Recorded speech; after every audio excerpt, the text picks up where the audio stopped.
हम लोग पढ़ क्या रहे थे? मौर्य वंश पढ़े थे ना। मौर्य वंश में हमने चंद्रगुप्त के बारे में पढ़ लिया था। चंद्रगुप्त ने किस धर्म को अपनाया था जी? जैन धर्म। उसने अपना अंतिम समय कहाँ बिताया था? कर्नाटक में। कर्नाटक का जगह का नाम क्या है? श्रवणबेलगोला, है ना। उसकी मृत्यु कैसे हुई? किससे हुई? संलेखना विधि थे। हड्डी तोड़ देंगे, ठीक है। चंद्रगुप्त मौर्य ने किसको हराया था? कितने लोगों को हराया था? 3 लोगों को। सिकंदर, धनानंद और तीसरा सेल्यूकस निकेटर। उसका 2 कितने ब्याह किया था? कौन कौन? दुर्धरा, कॉर्नेलिया। सिकंदर के दरबार में जो राजदूत आया था उसका नाम क्या? सॉरी, चंद्रगुप्त के दरबार में जो राजदूत आया था उसका नाम क्या था? मेगास्थनीज। क्या नाम था? मेगास्थनीज। मेगास्थनीज किसका राजदूत था? सेल्यूकस निकेटर का। सेल्यूकस निकेटर का। उसने कौन सी पुस्तक लिखा था? इंडिका, है ना। इंडिका में किसकी वर्णन है? मगध की। मगध की वर्णन है। किसकी? मगध की वर्णन है, ठीक है। उसने, सेल्यूकस निकेटर ने जब उसकी बेटी कार्नेलिया से विवाह किया तब उसने 4 जगह दान में दिया था। उस 4 जगह का नाम कौन बताएगा? 4 जगह दान में मिला था, उस 4 जगह का नाम कौन बताएगा? अभी का नाम नहीं बताना है, पुराना नाम बताना है। अभी का नाम तो मैं बता दे रहा हूँ, काबुल, कंधार, मकरात, हेरात। क्या नाम है? एरिया, आराकोशिया, जेट्रोसिया और पेरिसेनिया। क्या नाम है? एरिया, आराकोशिया, जेट्रोसिया। प्रोनाउंसिएशन सही से हो, हम बोल देते हैं कुछ कुछ, ठीक है। क्या नाम है?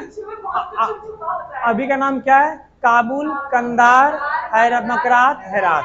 जो काबुल कंधार है उस पर कौन सा जगह बचा है? अफगानिस्तान बता है। और जो आपका मकरात और हेरात उस पर कौन बता है? चंद्रगुप्त ने सेल्यूकस निकेटर को क्या दिया था? 500 हाथी दिया था। वो कौन सा अभिलेख है जिससे यह पता चलता है कि चंद्रगुप्त मौर्य का शासन प्रणाली पश्चिम तक फैला हुआ था? जूनागढ़ अभिलेख। जूनागढ़ अभिलेख में एक झील का वर्णन है, उसका नाम क्या है? सुदर्शन झील। कौन सा झील? सुदर्शन झील। सुदर्शन झील का निर्माण किसने कराया था? चंद्रगुप्त मौर्य ने। सुदर्शन झील का पुनः निर्माण किसने कराया? वो ठीक हो जाएगा, देखो अब हाँ वो हो जाएगा, ठीक है। अभी वैसे भी कुछ लिख नहीं रहे ना। क्या नाम है? निर्माण किसने कराया था? निर्माण किसने कराया था? चंद्रगुप्त मौर्य ने। उसका पुनः निर्माण के लिए बहुत से लोग, अशोक ने भी पुनः निर्माण करवाएगा आगे चल के, रुद्रदामन करवाएगा, ठीक है, सातवाहन वंश के भी शासक करवाएगा। तो उसका पुनः निर्माण में 3-4 लोग आएंगे, लेकिन निर्माण किसने करा था? चंद्रगुप्त मौर्य ने। झील का नाम क्या है? सुदर्शन झील। क्या नाम था? सुदर्शन झील। यहाँ तक कोई दिक्कत नहीं। अब आइए, अब उसका बेटा बनेगा, इसका नाम क्या है? बिंदुसार। क्या नाम है? बिंदुसार।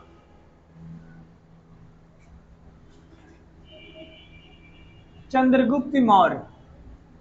चंद्रगुप्त मौर्य के बाद इसका बेटा है, इसका नाम क्या है? बिंदुसार। क्या नाम है जी? बोलो। बिंबिसार नहीं, बिंदुसार। हाँ, बिंबिसार अलग है, बिंदुसार। बिंदुसार जो था, बिंदुसार 1 नंबर का बेवड़ा था। 1 नंबर का बेवड़ा था। 1 नंबर का बाप जितना अच्छा था, इस ससुरा उतनी उल्टा था। 1 नंबर का शराबी था। क्या था? शराबी था। दिन भर शराब पी के उल्टल रहता था, कोई काम धंधा नहीं रहता था, ठीक है। ये किस संप्रदाय को मानता था? ये आजीवक संप्रदाय को मानता था। किसको? आजीवक संप्रदाय। आप में से कोई बता सकते हैं कि आजीवक संप्रदाय के संस्थापक कौन है? मौग्लीपुतिस। कौन है? मौग्लीपुतिस। आजीवक संप्रदाय के संस्थापक कौन है? मोगलीपुत्तीस। ठीक है, ये आजीवक संप्रदाय को मानता था कौन? बिंदुसार। बिंदुसार के शासन काल में, ध्यान से सुनिएगा, यहां से सवाल पूछा जाता है।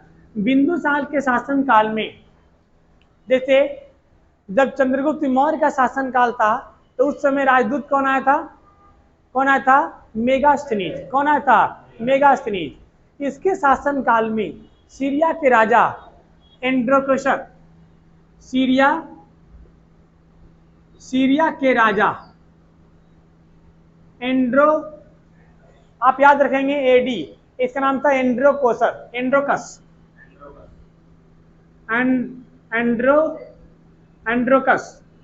शॉर्ट में क्या याद रखेंगे? एडी। सीरिया के राजा एंड्रोकस का राजदूत जिसका नाम था डाइमेकस। नाम क्या था? सीरिया के राजा एंड्रोकस के राजदूत जिनका नाम था डाइमेकस। क्या नाम था? डाइमेकस। ये आया था किसके शासनकाल में? बिंदुसार के दरबार में। बिंदुसार के दरबार में जब ये आया तो बिंदुसार ने इससे पूछा, जैसे मान लो आपके यहाँ से, अब से हमारे यहाँ क्या आई, वो हरियाणा से लड़की आई है, हमने पूछा ना तुम्हारे यहाँ घूमने का जगह क्या क्या है, तुम्हारे यहाँ का फेमस चीज़ क्या है, तुम्हारे यहाँ का खाने वाने की चीज़ का अच्छा क्या बनता है। तो जैसे पंजाब के लोग आते हैं तो लस्सी अच्छा होता है, जो भी चीज़ें वहाँ की है हर जगह हम लोग पूछते हैं। तब जो सीरिया के राजा था एंड्रोकस का जो राजदूत था उसका नाम क्या था? डाइमेकस। क्या था? डाइमेकस। डाइमेकस जब आया तो बिंदुसार ने इससे पूछा, बताओ तुम्हारे यहाँ क्या क्या चीज़ फेमस है, तुम्हारे यहाँ क्या क्या चीज़ फेमस है। तो उसने जवाब दिया, डाइमेकस ने कहा हमारे यहाँ का मीठी शराब। मीठी शराब नाम सुने हैं? मीठी शराब का मतलब ताड़ी बोल सकते हैं। आपको उसमें नशा नहीं लगेगा, ठीक है, नशा नहीं लगेगा, आप पीने में अच्छा। जो मीठी मतलब जो नॉर्मल शराब है वैसा नहीं होती है। मीठी शराब पियोगे तो थोड़ा बहुत आता है, लेकिन पीने में बहुत मजा आता है, लोग ऐसा कहते हैं। आ जाओ, तुम्हें बहुत शराब का नशा चढ़ता है? इसने कहा कि हमारे यहाँ मीठी शराब। और दूसरा चीज क्या बोला? अंजीर। अंजीर देखे हो? पहला बोला हमारे यहाँ का अंजीर।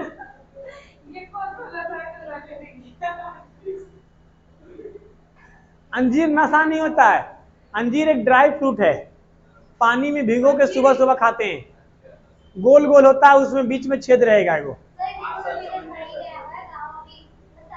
हाँ, ताड़ी पी रहा है, बहुत बढ़िया। हाँ, बीज बीच में रहता है, उसके अंदर बीज भी होते हैं। अंजीर। आ जाओ, आप क्या लगे हैं? अंजीर का पेड़।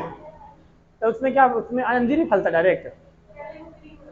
अच्छा, गोल गोल रहता है ना, और उसको दबाते हैं, फिर दबा करके चौड़ा करते हैं, इतना बड़ा होता है, मीठा मीठा होता है वो। हाँ, अब खाओ तो उसके अंदर बीज ऐसे निकलते हैं ना, छोटे छोटे बीज, कभी कीड़े निकलते उसमें, कभी कभी भी। हाँ, अंजीर। आ जाओ। अरे यार, आप इधर आओ ना, अब आप छिड़ेंगे उस पर। हम मानते हैं, पता तुम कितनी बड़ी शराबी हो। जरा डाइमेकस ने क्या कहा? हमारे यहाँ का क्या जी? मीठी शराब फेमस है, अंजीर।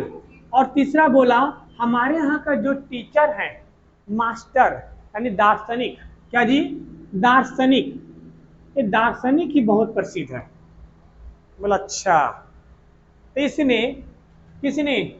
बिंदुसार ने अपने उसके क्या नाम है, एंड्रोकस के राजदूत डाइमेकस के द्वारा सीरिया के नरेश को, सीरिया के राजा को फोन करवाया कि हमको 3 चीज चाहिए। क्या चाहिए? मीठी शराब, अंजीर और दार्शनिक। 3 चीज मांगा। तो सीरिया के नरेश ने मीठी शराब और अंजीर खूब भेजवा दिया, खूब भेजा दिया, एकदम ट्रक भर भर के। लो ससुरा पियो, उल्टल रहो एकदम। ठीक है, खूब भेजाया। लेकिन दार्शनिक के लिए बोला, देखो पहले के लोग कितने अच्छे होते थे। उसने कहा टीचर जो होता है, जो दार्शनिक होते हैं, वो सम्मानजनक होते हैं। क्या होते हैं? सम्मानजनक होते हैं। उस माँ सरस्वती का अवतार होते हैं, और हम सरस्वती का व्यापार नहीं करते हैं। तीनों ने दार्शनिक दिया नहीं, दार्शनिक देने से मना कर दिया। शराब दिया, पहले ससुरा उल्टल रहा पी के। अंजीर भी दिया कि ले खूब खाओ पियो मौज करो। लेकिन दार्शनिक, आज के लोग तो भाई पता नहीं कौन सी दुनिया में आ गए।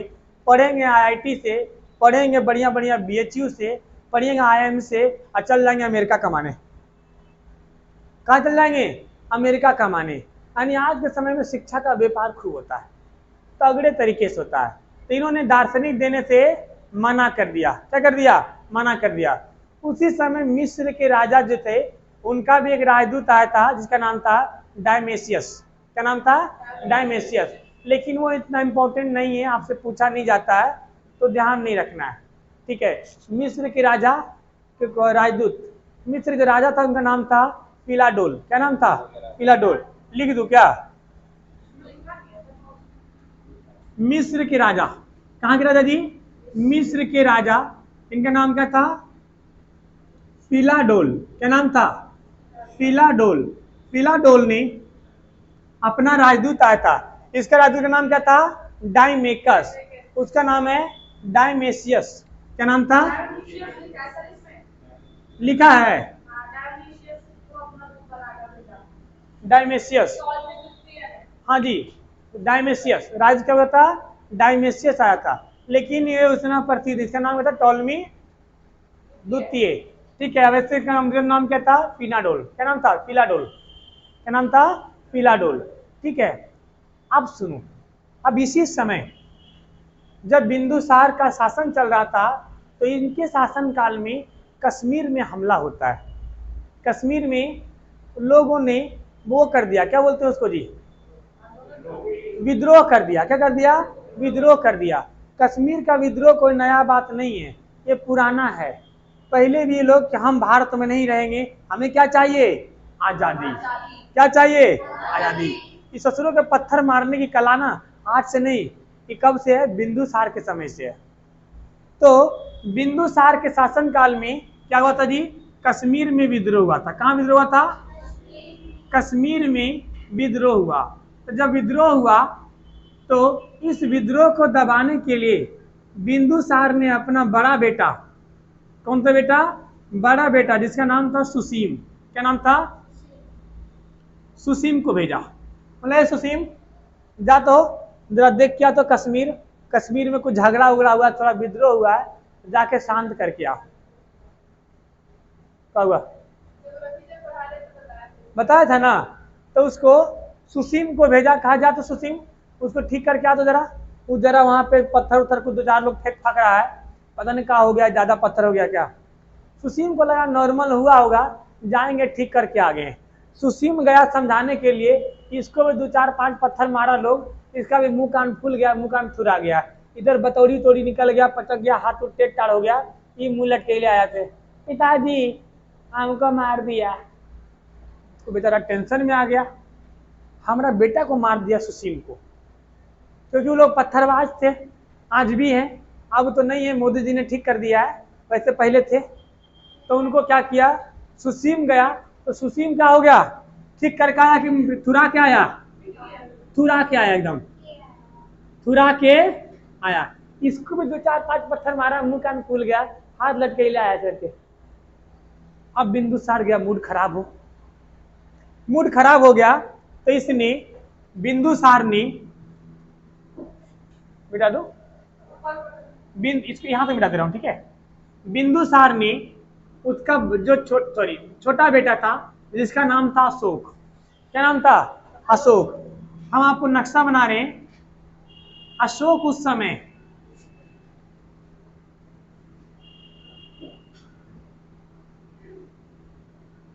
अशोक जो उस समय, ये आपका मगध है। अशोक, अब देखो मगध तो पूरा ये मेन था, लेकिन इसका फैलाव पूरा यहां तक था, क्योंकि ये क्या जगह? अवंती। क्या जगह है? अवंती। अवंती के राजा कौन थे? चंद्रप्रद्योत। उनके पास कौन भेजा था? बिंबिसार ने अपना जीवक वैद्य भेजा था, ठीक कर दिया था। तो इनके राजा चंद्रप्रद्योत ने अपना राजपाट अवध मगध में मिला दिया था। तो ये भी तीसरी का हो गया। इधर से उड़ीसा कलिंग को किसने जीता था? महापद्मनंद ने जीता था। देखो इतिहास को ना रिलेट करके चलो, पूरा पिछले कहानी याद होना चाहिए। अवंती को किसने मिलाया था? बिंबिसार ने। इसको किसने जीता था?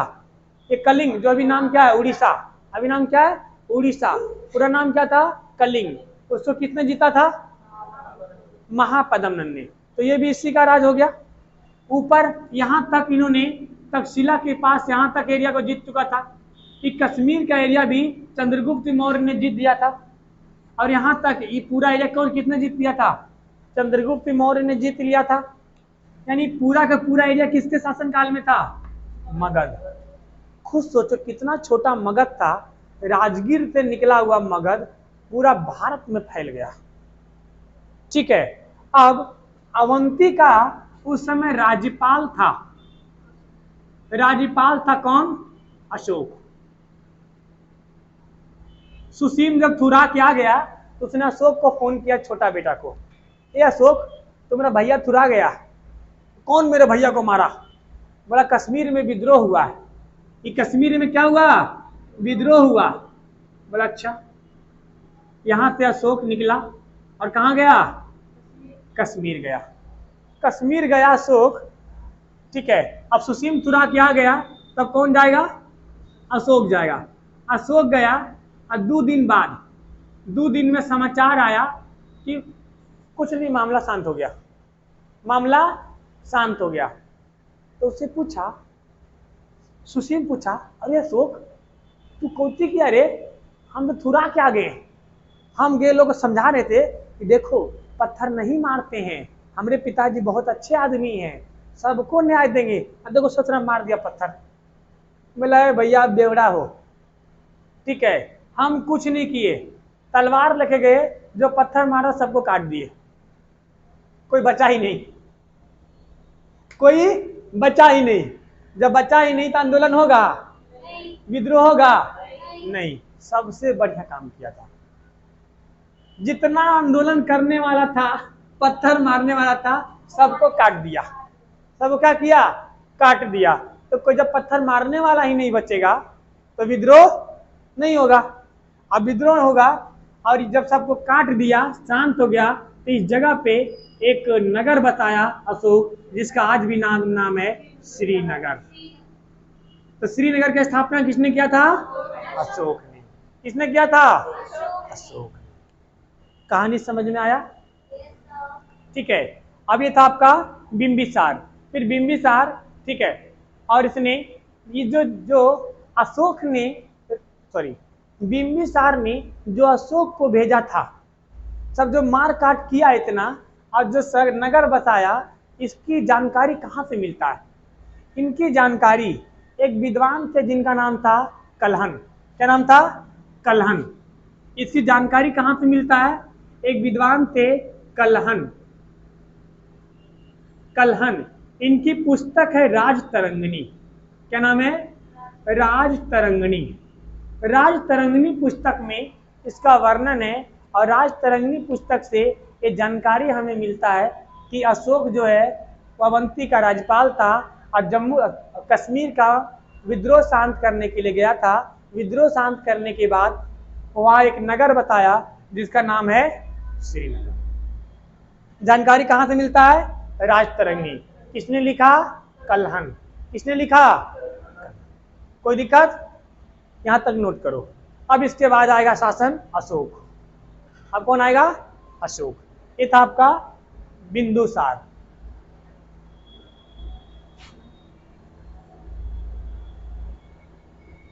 आज कुछ ज्यादा भी आए का हो?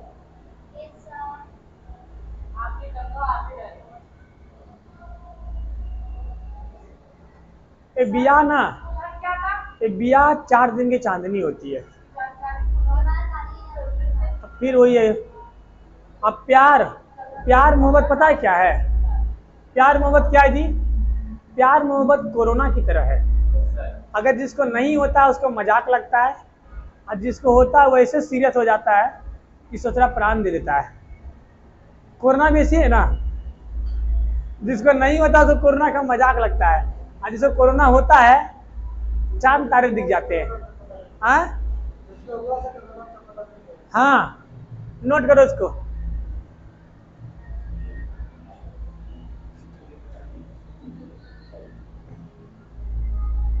मिटा दूं? हाँ, कोई नहीं बोल रहा है, हम लोग लिख रहे हो।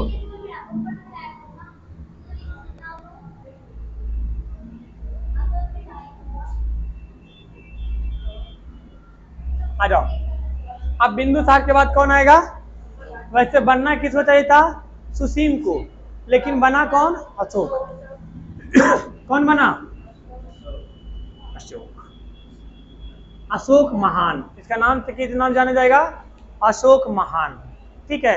ऐसा कहा जाता है कि अशोक ने अपने राजगद्दी पर बैठने से पहले अपने 99 भाइयों की हत्या किया था।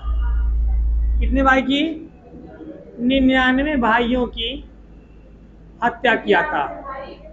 हाँ जी, अपने 99 भाई की हत्या किया था। और जो 99 भाई था, क्या सारा 99 भाई एक ही बाप के होगा? बाप तो एक ही था, क्या माँ एक ही होगी? मतलब खुद सोचो, एक बच्चे होने में 9 महीना कम से कम लगता है, कम से कम। ठीक है, जब कोई गैप नहीं होगा तो 99 होगा तो सोचो 90 साल, 80-90 साल लग जाएगा। अरे इन लोग क्या हर गली 2-4 गली में। हाँ, अब राजा था, कोई दिक्कत तो होता नहीं था, ये तू आजा। महल खूब बड़का बड़का होता था। अब राजा भी ऐसा होता था, रानी उसके अलग महल में रह रही है, राजा अलग महल में रह रहा है, कोई टेंशन ही नहीं होता था। इसे कितने था? बिंदुसार के 100 बेटे थे। कितने थे? उसमें से एक कौन था? तो जितने इलीगल था सबको क्या किया? साफ कर दिया। बोला सफाई करना जरूरी है, वरना ससुरा कल को क्या मांगने आ जाएगा? हिस्सा मांगने आ जाएगा। इसलिए हिस्सा मांगने से पहले इसका हिस्सा खत्म कर दो। क्या कर दो? अब मार करके पटना में एक जगह है अगम कुआं। क्या जगह है? अदम नहीं, अगम कुआं। अदम कुआं अलग है, एक जगह का नाम क्या है? अगम कुआं। अगम कुआं में सबको मार मार के डाल दिया था। भाई को बुलाता था, ए तू चारों चल तो तेरी काम है, लेके जाता था, अब मुंडी पकड़ के काट के डाल दिया। किसमें? कुआं में। बोले ससुरे सब इलीगल है, इस सब जो है ना डुप्लीकेट डॉक्यूमेंट बना लिया है। ठीक है, अब घूम रहा है मार्केट में। पिताजी को बोला कि भाई आपको इतना ही ये सब शराब का नशा है, आ जाओ। 99 भाइयों की हत्या किया। अब थोड़ा अशोक के बारे में जान लेते हैं कि अशोक का जन्म कब हुआ था और अशोक राजगद्दी पे कब बैठा। ठीक है, अशोक का जन्म 304 ईसा पूर्व में, 304 ईसा पूर्व में। ठीक है, इसकी कितनी पत्नी थी जी? अरे 273 में उसने 273 में वो शपथ ग्रहण लेगा। अभी आगे चल के सुनो तो 69 मिलेगा, 73 तो ठीक कर लो तो काट के। इसमें कितने पत्नी थे इसके? 5 पत्नी। इस पांचों में सबसे मेन कौन थी जिसको ज्यादा मानता था? कारूबाकी। मेन कौन थी? कारूबाकी। ठीक है, कि अशोक जो है राजगद्दी पे कब बैठा, शपथ ग्रहण कब लिया जी? इसका शपथ ग्रहण जो होता है राज्याभिषेक, क्या बोलते हैं उसको? राज्याभिषेक। राज्याभिषेक जो होता है ये 269 ईसा पूर्व में होता है। कब होता है? 269 ईसा पूर्व में,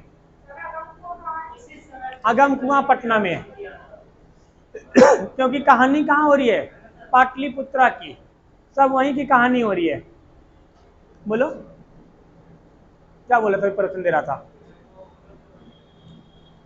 तो राज्याभिषेक कब हुआ था? 269 ईसा पूर्व में। अशोक जो था बहुत ही क्रूर शासक था। क्या था? बहुत ही क्रूर शासक था। इतना क्रूर शासक था कि इसको कोई भी कुछ बोलता था ना इसको ना सुनने की आदत नहीं था। अगर कुछ ने कुछ बोला, वहां हमला करना है, अगर इसके मंत्री बोलेगा ना करेगा, उसको काट देगा। क्या कर देगा? काट देगा। अभी आएगा, अभी तो रुको तो पहले, तुरंत कूद जाए वहीं। अभी राज्याभिषेक कराए, थोड़ा बता दो इसके बारे में। इसने क्या नाम है, राज्याभिषेक हुआ, एक किस तरह का शासक था जी? बहुत ही क्रूर शासक था। ये किसी को सजा जिसको देता था, शासक पहले ठीक लिखाया था ना,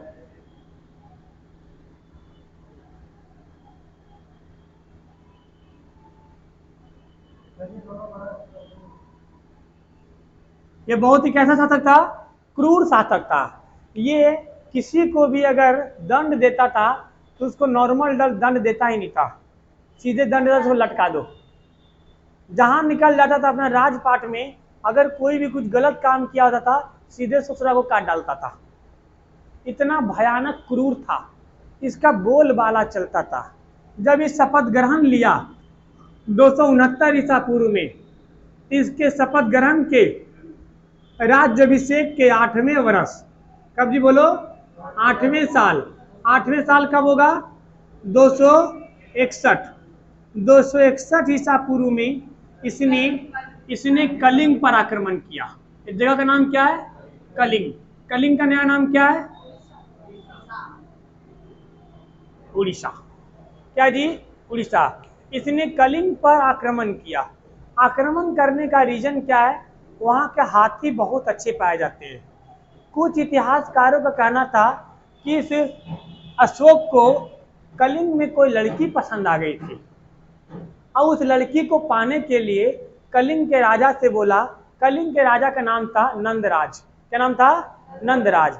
नंदराज से बोला वो लड़की हमें चाहिए, ऐसा कहा जाता है, लेकिन इसका कोई सबूत नहीं मिला है। इतिहास में इसका सबूत नहीं मिला है। इतिहास में जो सबूत मिला है वो किसके लिए मिला है? हाथी के लिए मिला है। जो भी बात रहा हो, अगर हाथी के लिए भी रहा तो उसने हाथी का मांग किया। इसने कहा हम कलिंग के नरेश आपको आदेश देते हैं कि हमें ये चीज चाहिए। कलिंग के नरेश ने देने से मना किया।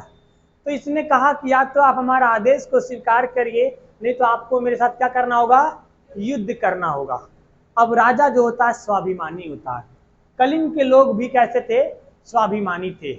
मतलब स्वाभिमानी का मतलब, जब बात अगर आपके आन बान शान पे आ जाए तो फिर आप किसको स्वीकार करोगे? युद्ध को स्वीकार करोगे। किसको स्वीकार करोगे? युद्ध को। ऐसे ही हुआ था इसके समय में। किसके समय में? शेरशाह सूरी के समय में। शेरशाह सूरी को एक नचनिया पसंद आ जाती है, और नचनिया के चक्कर में युद्ध करता सोच रहा, एक गोला फेंकता है, ठीक है, और गोला दीवार से टकरा के आके उसके अगुआ में गिर जाता है और वहीं पे फट जाता है। अब तुम्हारे आगे गोला पड़ेगा, फटेगा बम का, तो स्वागत करेगा? स्वैग से करेंगे स्वागत, है ना? किसे? स्वैग से करेंगे स्वागत। हाँ, आइए। तो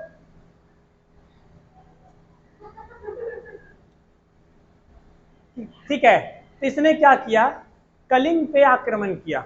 कलिंग के जो राजा थे, क्या नाम था? नंदराज। क्या नाम था? नंदराज। नंदराज जो थे, उन्होंने क्या किया? बहुत ही स्वाभिमानी थे। उन्होंने कहा हम युद्ध करेंगे। क्या करेंगे? युद्ध करेंगे। इसने युद्ध को स्वीकार किया। किसने युद्ध को स्वीकार किया? कलिंग नरेश। क्या नाम था जी? लिखा है उसमें। कलिंग नरेश कौन थे? नंदराज। नंदराज ने क्या किया? युद्ध को स्वीकार किया। बहुत ही भयानक युद्ध हुआ। भयानक कितना युद्ध हुआ कि उसमें सबको काट डाला। बड़े बूढ़े, महिलाएं, बच्चे, 6 महीना के बच्चे, 1 साल के बच्चे, 2 साल के बच्चे, ठीक है। अशोक जो था, अशोक को मरे हुए लोग को देख करके हृदय नहीं कांपा, उन महिलाओं को देख के हृदय कांपा, उन बच्चों को देख के हृदय कांपा। एक बात बताओ, जो महिला कभी घर से नहीं निकली है, शादी के 5-6 साल हुए, घर से अक्सर भी नहीं महिला नहीं निकलती है, उस निर्दोष को महिला को जाके तुम काट दो, वो बच्चे जो 1.5 साल के बच्चे हैं, 1 साल के बच्चे हैं, वो युद्ध लड़ सकते हैं क्या? उन बच्चे को काट दो तो कैसा फील होगा? रणभूमि में अशोक का तलवार उसके हाथों से गिर गया, ये देख करके खून ही खून फैला था। माँ मरी हुई है, बेटा 1 साल का बेटा बच्चे में बगल में बैठ के बिलख रहा है, उस माँ को उठा रहा है और माँ को तलवार लगा हुआ है, माँ मरी हुई है। ऐसे लोग को देख करके कुछ लोग बचे थे तो पानी पानी चिल्ला रहे थे, पानी ही नहीं है, खून ही खून है, क्या पिलाया जाए? किसी को पिलाने की भी कोशिश कर रहा है तो पोटली में पिला रहा तो लग रहा पानी यहाँ निकल खून रहा है। ठीक है, अब इमेजिन करो पानी पीने के मांगो, मुंह में कोई पोटली दिया, खून निकले उसे। जस्ट इमेजिन करो। अशोक को देखकर इतना हृदय कांप गया कि उस रणभूमि में जो उसने तलवार गिराया, उस तलवार उठाने की दोबारा उसको हिम्मत नहीं किया। उसने कहा, मैंने अपने जीवन काल में इतना क्रूरता से शासन किया, इतने युद्ध लड़ा, आज तक किसी युद्ध लड़के मेरा हृदय इतना नहीं कांपा था। आज मेरे हृदय, मेरे आत्मा, मेरे अंग कांप रहे हैं, मेरे अंग कांप रहे हैं। एकदम से टेंशन में आ गया, एकदम से टेंशन में आ गया और घर में आके टेंशन में बैठ गया। उसको कुछ सूझिए नहीं रहा था ससुरा को। हर समय कलिंग का वो भयानक दृश्य उसके दिमाग में घूम रहा था। उसकी 5-6 बीबियां थी, जो भी आती थी वो झाड़ देता था, हट भाग जाना तभी। ठीक है, अब से टेंशन नहीं होता है, तो भाग ऐसा। उसकी बीबी आई कारूबा की, वो आई, कहा हुआ जी, कहा है ना, हो जाता, कहा हुआ, भाग जाते, देख रहे अभी तलवार छोड़े हैं, आईटा फेंक के मार देंगे, मुंह फूट जाएगा। तो बोल रही है, अरे हम तो आपके प्रिय है ना।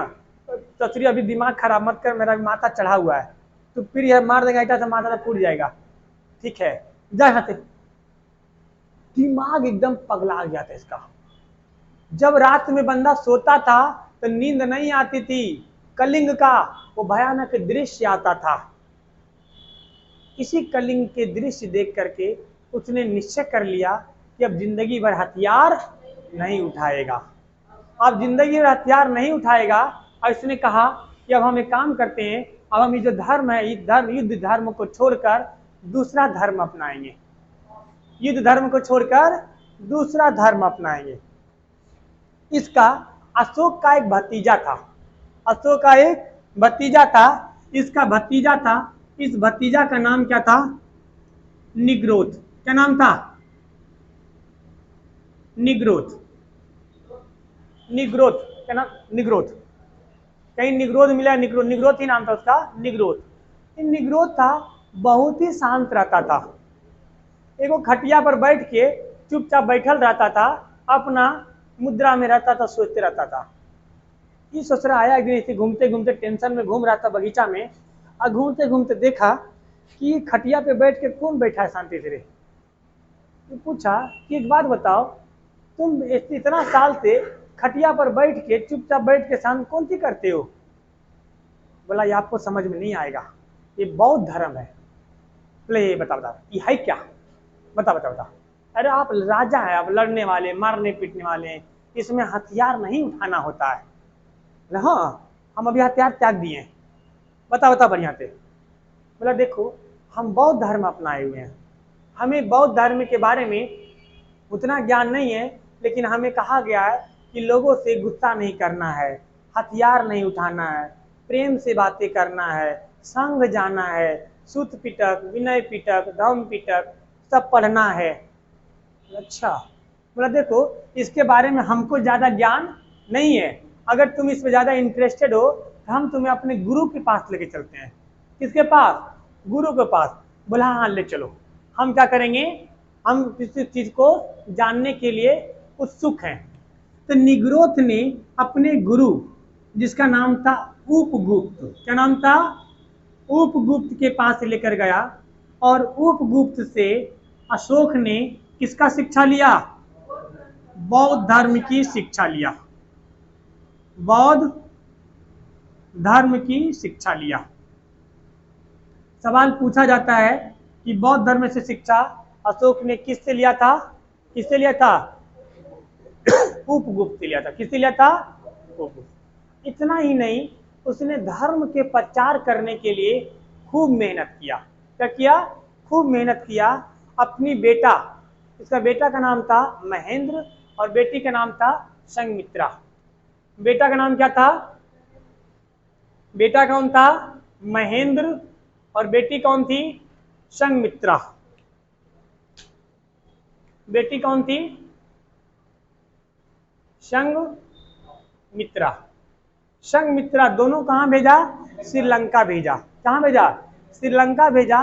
बौद्ध धर्म को प्रचार करने के लिए श्रीलंका के बहुत सारे लोगों ने इस धर्म को अपनाया भी, धर्म को अपनाया भी, और बहुत ज़्यादा ये बौद्ध धर्म चला। आज भी श्रीलंका में बहुत ज़्यादा क्या है? बौद्ध धर्म मानने वाले लोग हैं। कैसे धर्म मानने वाले हैं? बौद्ध धर्म मानने वाले हैं। ठीक है, यहाँ तक कोई दिक्कत नहीं, यहाँ तक कोई दिक्कत। यानी कि अशोक ने किस धर्म को अपनाया? बौद्ध धर्म। अब बौद्ध धर्म को अपना लिया। अब इसके बहुत सारे पढ़ेंगे शिलालेख, अभिलेख। इसने बहुत सारा अभिलेख लिखवाया, शिलालेख लिखवाया, लोगों को प्रचार किया। ठीक है, इसके किस शिलालेख में किसकी बात कही गई है, इस सबको हम लोग कल पढ़ेंगे। ठीक है, और अच्छे से पढ़ेंगे इसमें फिर। ठीक है, क्योंकि शिलालेख छेड़ेंगे तो इसमें फिर 14 शिलालेख है, बहुत सारे अभिलेख लिखे हैं। अभिलेख को पढ़ा किसने, किस भाषा में लिखा गया, ये सब हमें किससे मिलेगा? अभी कल डिटेल में सब जानेंगे। तो कल का कहानी बहुत ही और इंटरेस्टिंग होने वाला है, इसलिए आप सब लोग कल की कहानी मिस नहीं करेंगे। ठीक है, और रिवीजन सब लोग करते रहिए। अभी इतिहास का स्टार्टिंग समय है, नहीं तो इतना महंगा हो जाएगा कि आपको क्या नाम है, रिवीजन नहीं कर पाओगे। ठीक है।